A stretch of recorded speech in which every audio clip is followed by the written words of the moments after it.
Hello, sports fans. I'm going to bring you the analysis for the Watford Arsenal game. Uh, Watford at home, Arsenal away. It's just coming into the 84th minute. It's 3-0 to Arsenal.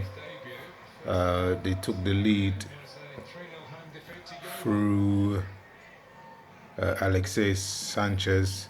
Um, Cazorla passed the ball into the box centrally. A nice neat through ball. Arsenal intricate play. Nice neat through ball to Ozil, who was on a diagonal run towards the 6 yard box. He was taken out by Nathan Akai of Watford, but the ball rolled neatly to Sanchez, who just placed the ball high into the net, make it 1-0. This was off the back of Watford basically playing well. The first half they played very well. Troy Deeney, the guy's the captain for the club, and he's a proper captain. He's a lead by example kind of player. You know, um, Gets in tackles.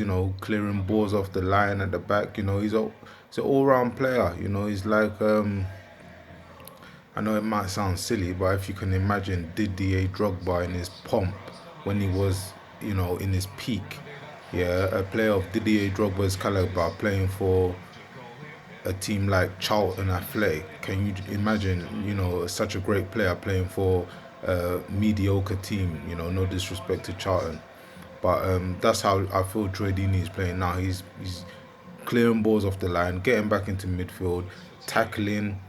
When he gets the ball up front, he's always looking for his strike partner. He's a team player. And yeah, at this level, I know he hasn't scored yet, but the goals will come for him, and when they do, they're gonna be coming in bucket loads. I think the team as a whole is a good team. Watford, they might feel a bit hard done by that. They haven't got anything out of the game so far. What doesn't look like they're gonna get anything out of the game at 3-0. Um, but for 50 odd minutes, they were matching Arsenal. They had a couple good chances in the first half.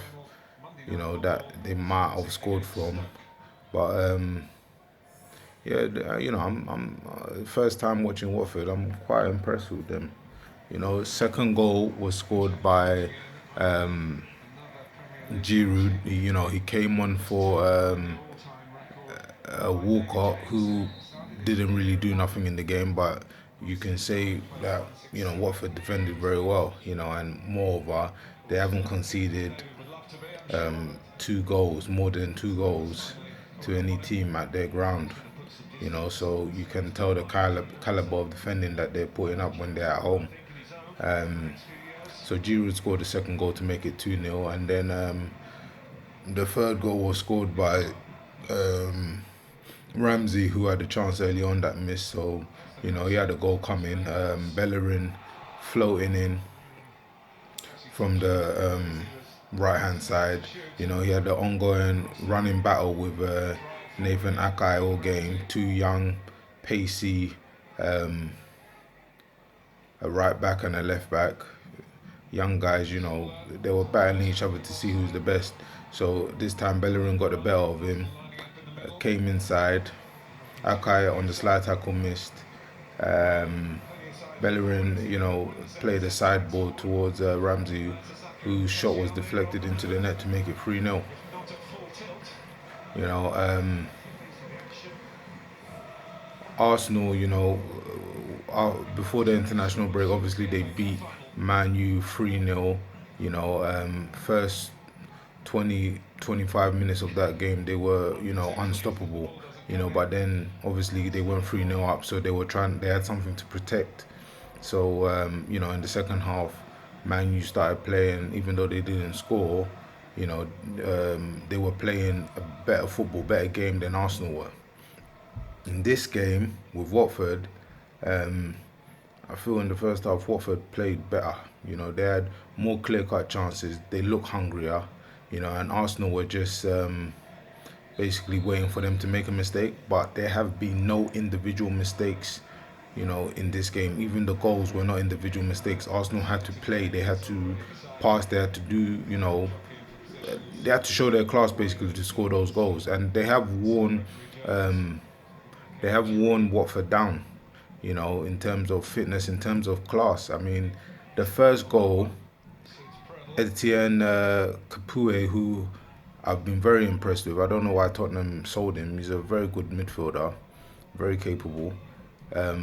He got the ball, he had a shot, it rebounded, it came back to him, and then he drove into the box. And, arguably a penalty because he was challenged by Kokulin, who he came down under his challenge. So there was a shout for a penalty there.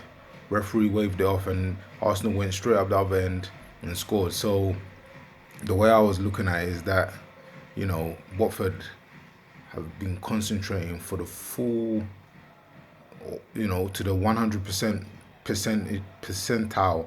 They were concentrating, and they were managing to defend Arsenal and put pressure on Arsenal and not let Arsenal score. But as soon as that shout of the penalty came up, they lost concentration for that split second, and Arsenal went up the other and scored. And that one goal has taken everything out of Watford. It's made the second and the third goal followed very quickly soon afterwards, and the game was more or less over. You know, so 3-0. It looks like it's going to end like that. But again, I'm very impressed with Watford. Uh, they shouldn't be disheartened, even though they probably will be.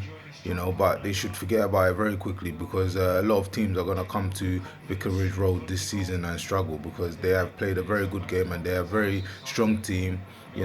Maybe the squad is not as experienced or as big as some of the other Premier League clubs, but if they keep all their players fit, they should be able to stay up. And Troy Deeney and Igalo will score goals. And when you have a player like Deeney in your club, in your team, in your squad, it's only going to help all the other players, because the guy is a team player. So when the other players look at him, they're gonna get something from that. They're gonna be team players as well. They're gonna want to help their Cody's, their colleagues, so to speak. They're not gonna want to be selfish or think about themselves alone. Maybe if Troy Deeney wants to score more goals, he should be a bit more selfish. Who knows? But he's a club captain, and he's a good guy, man. He's a good guy. The way he plays his football, everybody's gonna want him to do well. My man of the match. My man of the match. Obviously, you would want to put the man of the match as one of the players on the winning team. I mean, Ozil has had a good game, but obviously people are gonna say, his laid-back approach makes it look like he's not doing nothing. But the first goal was because of his run into the box and the challenge that was put on him. The second goal was an assist from him.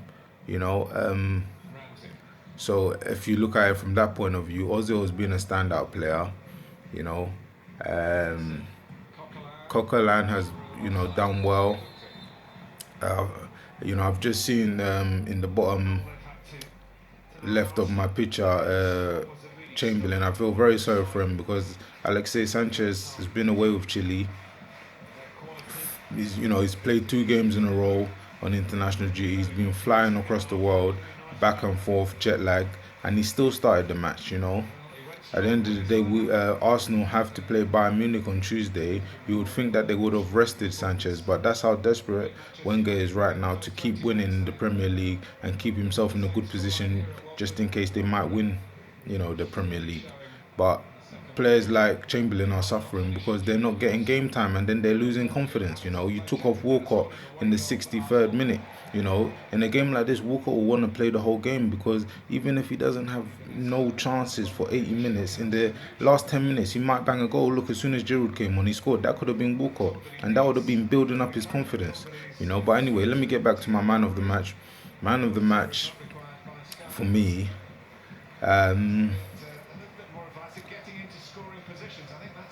my head is telling me Troy Deeney, but Watford have lost the match. Etienne Capoue stand out as well. But if I have to pick from the winning team, um, I would have to say, I would have to say, uh, I'll go with Ozil. Arsenal have not been spectacular in this game. They've done what they've had, what everybody expected them to do.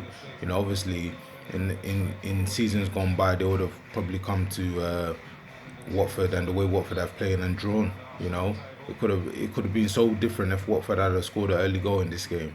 You know, they would have got that extra bit of energy whereby because they haven't scored and Arsenal have drained them with 3 goals. They've lost energy, lost fitness, and lost hope basically. But they're a good team, man. They're a good team, and I've said Ozil as man of the match. But even though Watford have lost, I don't care. I'll say Troy Deeney, man of the match. That's it. All right. Final whistle blown. Full time 3-0. This was a more complete performance than the Man U game, in my opinion, because they had to wear Watford down and they still came out 3-0 winners. They played for the full 90 minutes. Cheers, guys, for listening. Thanks.